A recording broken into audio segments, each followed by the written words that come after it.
السلام علیکم ورحمۃ اللہ وبرکاتہ۔ جی پیارے بھائیوں اور میری معززات بہنوں، کتاب الجامع میں سے آج چوتھا سبق ہے۔ عن عبداللہ بن مسعود رضی اللہ تعالی عنہ قال قال رسول اللہ صلی اللہ علیہ وسلم اذا کنتم ثلاثة فلا يتناجسنان دون الآخر حتى تختلطوا بالناس من اجل ان ذلك يحزنه متفق علیہ واللفظ لمسلم۔ حضرت عبداللہ ابن مسعود رضی اللہ تعالی عنہ راوی ہیں۔ پیارے نبی صلی اللہ علیہ وسلم نے فرمایا، جب تم تین آدمی ہو تو دو آدمی تیسرے کے بغیر سرگوشی نہ کریں، یہاں تک کہ تم لوگوں کے ساتھ مل جاؤ، اس لیے کہ یہ دو کا سرگوشی کرنا تیسرے کو غمگین اور رنجیدہ کر دے گا۔ بخاری مسلم، اور یہ الفاظ مسلم کے ہیں۔ فائدہ، اس حدیث میں پیارے نبی صلی اللہ علیہ وسلم نے یہ تعلیم دی کہ دو آدمی ہوں یا دو سے زیادہ آدمی ہوں، تین یا تین سے زیادہ بندے ہوں، تو آپس میں کانا پھوسی، خسر پسر، سرگوشی کرنا منع ہے۔ اس سے دوسرے کے جذبات اور دوسروں کے احساسات کو ملحوظ خاطر رکھنے کا سبق ملتا ہے۔ ایسا کام انجام نہ دیا جائے، ایسا کام نہ کیا جائے کہ جس سے دوسروں کو تکلیف ہوتی ہو، اور دوسرے کو یہ خیال گزرے، یعنی تین بندے ہیں اور دو بندے سرگوشی کر رہے ہیں، تو تیسرے کو یہ خیال گزرے کہ یہ مجھے اپنا نہیں بلکہ مجھے غیر تصور کرتے ہیں، یا تیسرے کو یہ کھٹکا اور اندیشہ پیدا ہو کہ یہ دونوں خسر پھسر کر کے میرے خلاف کوئی سازش یا مجھے دھوکہ دینے کی چال اور بات چیت کر رہے ہیں۔ جب ایسا کیا جائے گا کہ کچھ آدمی موجود ہوں اور دو آپس میں مجلس کے اندر کانا پھوسی اور کسر پسر شروع کر دیں، تو اس سے دوسروں کے جذبات اور احساسات کو ٹھیس پہنچتی ہے۔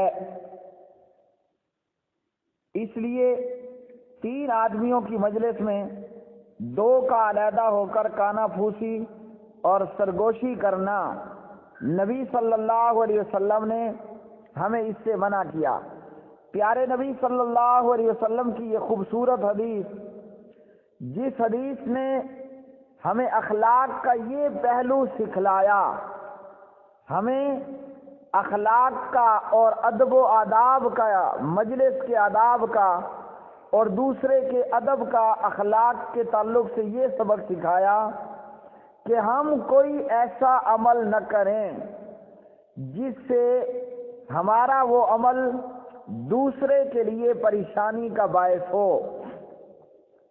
اور دیکھیے کہ دین اسلام کیسا پر رحمت دین ہے۔ ایک تو یہ کہ تیسرے آدمی کو کوئی خیال نہ گزرے، خود بھی غلط کام نہیں کرنا اور دوسروں کے لیے بھی غلط کام کے مواقع پیدا نہیں کرنے۔ ایک بندہ خود تو غلط کام نہیں کرتا، لیکن دوسروں کے لیے وہ غلط کام کے مواقع بنا رہا ہے، تو شریعت نے اس سے بھی منع کیا۔ اب ہو سکتا ہے کہ یہ دو خسر پسر کرنے والے کوئی صحیح بات کر رہے ہوں آپس میں، لیکن ان کے اس صحیح عمل سے بھی تیسرے شخص کے فتنے میں پڑنے کا ڈر ہے کہ وہ ان کے متعلق سوچنے لگ جائے یا اپنے متعلق سوچنے لگ جائے کہ انہوں نے مجھے غیر سمجھ لیا یا میرے خلاف کوئی سازش رچا رہے ہیں تو اسلام نے اس سے بھی منع کیا۔ اور ہم کیا کرتے ہیں، ایک آدمی اچھا بھلا دین کا کام کر رہا ہے اور ہم اس کے متعلق منفی سوچنا شروع کر دیتے ہیں، یا ایک آدمی دنیا کے اپنے کسی کام میں مگن ہے اور ہم اس کے متعلق منفی سوچنا شروع کر دیتے ہیں۔ اسلام نے ایسی سوچوں سے بھی روکا اور ایسے اسباب اختیار کرنے سے بھی روکا کہ ہمارے کسی عمل کی وجہ سے کسی کے ذہن میں کوئی منفی سوچ نہ آنے پڑے۔ اور ہمارا حال یہ ہے کہ ہم اپنے گریبان میں نہیں دیکھتے اور دوسروں کے متعلق بے جا اور فضول اور حقیقت سے ہٹ کر جو خیالات ہیں وہ سوچنا شروع کر دیتے ہیں۔ تو پیارے نبی صلی اللہ علیہ وسلم نے جب 3 بندے ہوں، 2 کو علیحدہ میں خسر پسر کرنے سے منع کیا، یعنی کانا پھوسی کرنے والے، خسر پسر کرنے والے، ان کو اس بات کا لحاظ کرنا چاہیے کہ ان کے اس عمل کی وجہ سے مجلس میں موجود کسی کے لیے کوئی تکلیف کا معاملہ تو نہیں بن رہا، کسی کے لیے کوئی غلط سوچ کا اور تصور کا معاملہ تو نہیں بن رہا۔ تو پیارے نبی صلی اللہ علیہ وسلم کی اس حدیث پر چاہیے کہ ہم سب عمل کریں۔ عن عبداللہ بن عمر رضی اللہ تعالی عنہما قال قال رسول اللہ صلی اللہ علیہ وسلم لا یقیم الرجل الرجل من مجلسه ثم یجلس فیہ ولکن تفسحوا وتوسعوا متفق علیہ۔ عبداللہ ابن عمر رضی اللہ عنہما فرماتے ہیں کہ پیارے نبی صلی اللہ علیہ وسلم نے فرمایا، کوئی آدمی کسی کو اس کی جگہ سے اٹھا کر خود اس جگہ پر نہ بیٹھے۔ ہاں، اگر مجلس میں جگہ کی کمی ہے تو اہل مجلس سے یہ کہہ دے کہ کشادہ ہو جاؤ اور وسیع ہو جاؤ۔ تو پیارے نبی صلی اللہ علیہ وسلم نے ایسا عمل کرنے سے بچایا کہ کوئی کسی کو اٹھا کر خود اس کی جگہ پر نہ بیٹھے کہ اٹھو یہ میری جگہ ہے۔ اور ہاں، یہاں ہمارے حال کیا ہے، خاص کر ہم دیکھتے ہیں کہ مساجد کے اندر یہ جگہ متولی صاحب کے لیے خاص ہے، یہ جگہ حاجی صاحب کے لیے خاص ہے، اور یہ جگہ شیخ صاحب کے لیے خاص ہے۔ اب جب کہ حاجی اور شیخ اور متولی نہیں آیا ہوتا، اگر اس جگہ پہ آ کر کوئی دوسرا بیٹھ گیا تو اسے کہا جاتا ہے، آنے والا آ کر حاجی کہتا ہے، شیخ اور متولی کہتا ہے کہ میاں اٹھو میری جگہ سے، یہ تو میری جگہ ہے، حالانکہ مسجد میں بیٹھنے کے لیے کافی کچھ جگہ موجود ہے۔ تو پیارے نبی صلی اللہ علیہ وسلم نے ہمیں ایسا عمل کرنے سے منع کیا۔ کوئی اگر مجلس میں ہے، مسجد میں ہے، کسی بھی جگہ پر پہلے موجود کوئی شخص بیٹھا ہے، اسے بلا وجہ وہاں سے اٹھانا اور خود اس کی جگہ پر بیٹھ جانا، تو نبی صلی اللہ علیہ وسلم نے فرمایا کوئی آدمی کسی کو اس کی جگہ سے اٹھا کر خود اس جگہ پر نہ بیٹھے۔ اللہ سبحانہ و تعالی اہل مدینہ پر اپنی ہزار ان گنت رحمتیں کرے۔ اس حدیث کے تحت مجھے وہ واقعہ یاد آ گیا کہ پچھلے دنوں میں پیارے نبی صلی اللہ علیہ وسلم کی مسجد نبوی میں موجود تھا۔ نماز عصر کے بعد اللہ سبحانہ و تعالی بار بار اپنے گھر بیت اللہ اور اپنے پیارے نبی کی مسجد کی زیارت اور نماز پڑھنے کی مجھے بھی اور ہم سب کو توفیق عطا فرمائے۔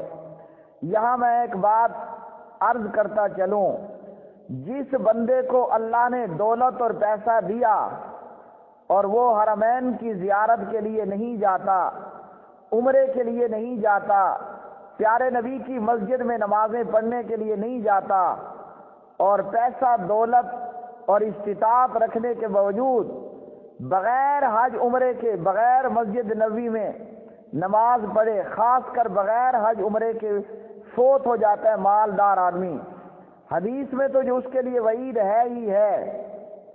حرمین کے پر انوار جو لمحات تھے اور پر انوار جو ماحول تھا، اس کا مشاہدہ اپنی آنکھوں سے کرنے کے بعد میں کہتا ہوں مالدار اور استطاعت والا آدمی اور وہ حج عمرے کی سعادت حاصل نہیں کرتا یا بار بار کوشش نہیں کرتا کہ میں حج عمرے پہ جاؤں، کائنات کا سب سے بڑا بد نصیب ہے۔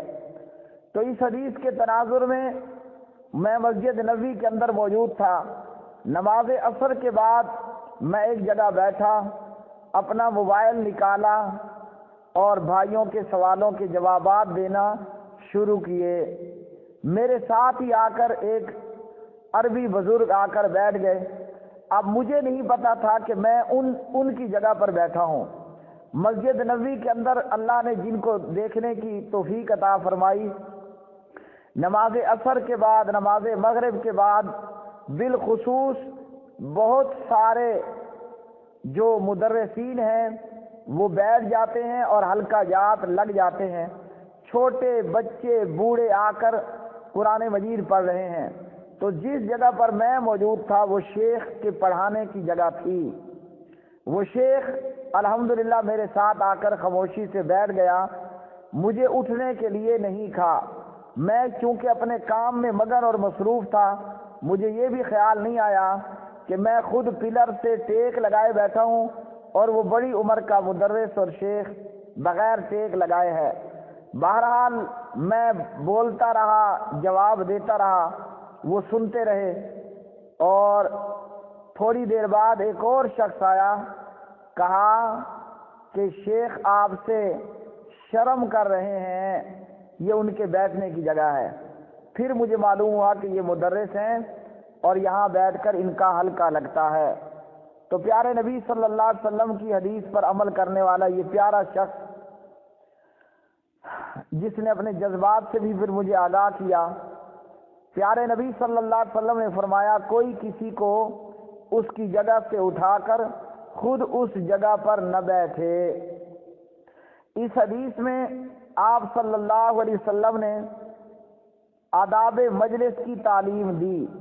اگر مجلس میں جگہ کی کمی واقع ہو رہی ہے اور لوگوں کی آمد بدستور جاری ہے تو پہلی نشستوں پر بیٹھے ہوئے لوگ ذرا سکڑ جائیں، ایک دوسرے کے قریب ہو جائیں، یا مجلس کے دائرے کو ذرا وسیع کر لیا جائے تاکہ آنے والے حضرات بھی بیٹھ سکیں۔